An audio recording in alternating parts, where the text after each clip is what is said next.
Are meme god, our king of comedy doctor Padma Bhushan Brahmanandam గారిని మాట్లాడవలసిందిగా request చేస్తున్నాం. నేను ఎవరికి డబ్బులు ఇవ్వలేదు, వాళ్ళంతటి వాళ్ళే ఏమాత్రం ప్యాకేజ్ ఇచ్చామని అడుగుతారేమో భయంగా ఉంది. అదే అందరికీ నా హృదయపూర్వకమైన నమస్కారాలు. ఈరోజు నేను ఈ సినిమా ఫంక్షన్కి రావడానికి ముఖ్య కారకుడు సప్తగిరి. ఇది బాగుంది, ఇంతవరకు చప్పట్లు కొట్టడం బాగుంది. ఈ తర్వాత ఎంత తిట్టాలో మీరే నేర్చుకోండి. నాకు ఒక ఇన్విటేషన్ లేదు, అవునా కాదు, ఇతను ముందే పెట్టుకుని చెప్తున్నా. లేదు గురుగారు, మీరు 6 గంటల తర్వాత అదిగా ఒకసారి గురుగారు మీరు దండం పెడతా గురుగారు, ప్లీజ్ నేను పెట్టండి, మీరు ఆశీర్వదించండి. నేను అదిగో 6 గంటల తర్వాత నేను ఇక్కడికి వచ్చి వెళ్ళిపోవాలంట. ఏమయ్యా, మీ ప్రొడ్యూసర్ కూడా ఒక పిలవలేదు, మీ డైరెక్టర్ ఎవరో తెలియదు నాకు. పోనీ సినిమాలో యాక్ట్ చేయకపోయాను, వాళ్ళు ఎవరన్నా వాళ్ళు కూడా నీ ఇష్టమైతే రా, అది నీ అదృష్టం, లేకపోతే నేనేం చేయగలను. నీ అదృష్టాన్ని పరీక్షించుకుని నువ్వు రాగలిగితే మేము ఆనందిస్తామన్నట్టు వాళ్ళిద్దరూ సైలెంట్గా ఊరుకున్నారు, ఈయన ఊరుకున్నారు. నేను ఇక్కడికి వచ్చిన రీజన్ ఏంటంటే, ఒక్క విషయం ఈ అందరి తరఫున చెప్పాల్సింది. చిరంజీవి గారు మొన్న నా బ్రహ్మానందం ఆడియో రిలీజ్ ఫంక్షన్కి తన ఇన్విటేషన్ ఎందుకురా నాకు, నేనే వస్తాను అని చెప్పి వచ్చాడు ఆయన.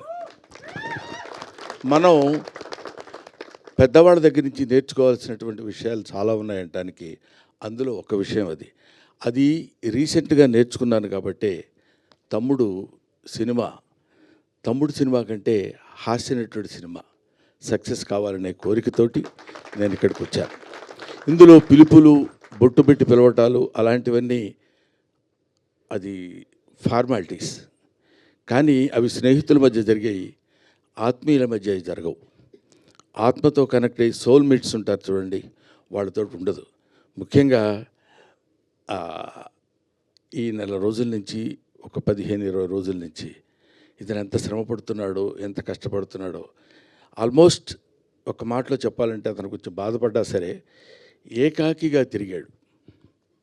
ప్రతి వాడి దగ్గరికి వెళ్ళాడు, ప్రతి వాడిని పట్టుకున్నాడు. ఎంతమంది అన్నలు ఉన్నారా నీకని అడిగాను నేను. మా రాజన్న సినిమా చేస్తానన్నాడు సార్ అన్నాడు, మా మారుతి అన్న వస్తానన్నాడు సార్ అంటాడు, మా ఇది డార్లింగ్ సీన్ అన్న రాస్తానన్నాడు సార్ అంటాడు. ఇలాగా తన్ను తాను అందరితో కలిసిపోయి తన ప్రతిభను ప్రదర్శించి భగవంతుడు నిజంగా ఇందాక సరదాగా జోవియల్గా చెప్పారేమో నాకు తెలియదు, కానీ బయట పూజలు చేస్తాడని మన మారుతి గారు కనిపించని దేవుళ్ళందరికీ మొక్కున్నాడు. ఎందుకంటే ఈ సినిమా సక్సెస్ అయ్యి నన్ను ఆశీర్వదిస్తే, సినిమాని నమ్ముకొని వచ్చినందుకు నేను హాయిగా 4 మెతుకులు తిని బతుకుతానన్నా, అందుకని అడుగుతున్నానన్నా. ఇది అతను నాతో చెప్పిన మాట. ఈ మాట నేను మీతో పంచుకోవాలి.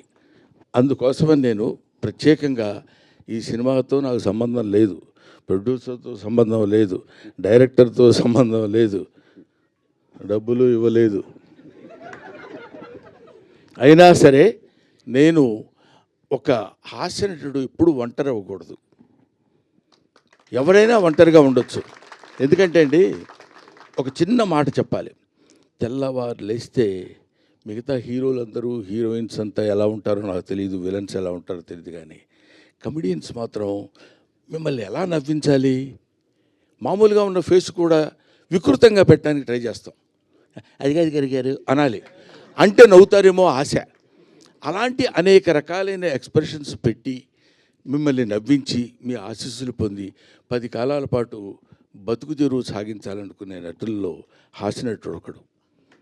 కాబట్టి హాస్యనటుడు ఎప్పుడు ఒంటరి వాడు అవ్వకూడదు, వాడికి అందరూ ఉండాలి. ఎందుకంటే అతని ప్రవృత్తి, అతని వృత్తి ఏంటంటే మనల్ని నవ్వించడం. అటువంటి పవిత్రమైన పనులు చేసేటువంటి వాళ్ళని హాస్యనటులు అంటారు. కాబట్టి మాతృదేవోభవ, పితృదేవోభవ, ఆచార్య దేవోభవ, హాస్యనట దేవోభవ. Thank you very much. నాకు ఈ అవకాశాన్ని కల్పించిన మిత్రులందరికీ నా హృదయపూర్వక నమస్కారాలు తెలియజేసుకుంటూ, ముఖ్యంగా ఇందాక ఆయన పొడుగ్గా ఉన్నారని పేరేంటి, ఎస్కే, పూర్తి పేరు చెప్పరా మీరు? ఏమండి అయ్యా ఏదో ఒకటి చెప్పండి సార్.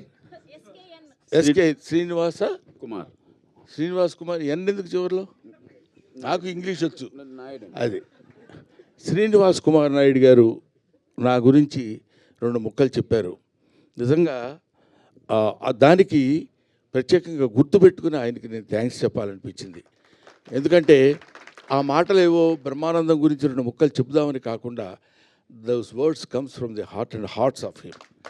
అది ఇలాంటి వాళ్ళ యొక్క ఆశీస్సులు ఉన్నంతకాలం బ్రహ్మానందానికి తిరిగే ఉంది, బ్రహ్మానందానికి బాధే ఉంది. ఒకటి ముఖ్యంగా ఈ సినిమాలో నాకు తను ట్రైలర్ పంపించాడు. ట్రైలర్ పంపించినప్పుడు చూస్తే మా అప్ప ఉంది అక్కడ. నేను అప్ప అని పిలుస్తాను అన్నపూర్ణమ్మ గారిని. బెమ్మయ్య అని పిలుస్తుంది ఆవిడ. ఇది ఇవాటిదే కాదు, 40 సంవత్సరాల సుదీర్ఘమైన ప్రయాణం మాది. అందుకని ఆవిడ కనపడితే నాకు ఒకసారి my happiness knows no bounds. ఎప్పుడో 4 డికేడ్స్ బ్యాచ్ తిరిగి అటు తిరిగి అప్పట్లో ఒక చోట సినిమాలు ఉన్న రోజులు కాకుండా రోజుల్లో ప్రతి చోటుకి వెళ్ళి కష్టాలు సుఖాలు పంచుకుని ఒక ముద్దలు పంచుకొని తిన్న బ్యాచ్ మా అప్పది.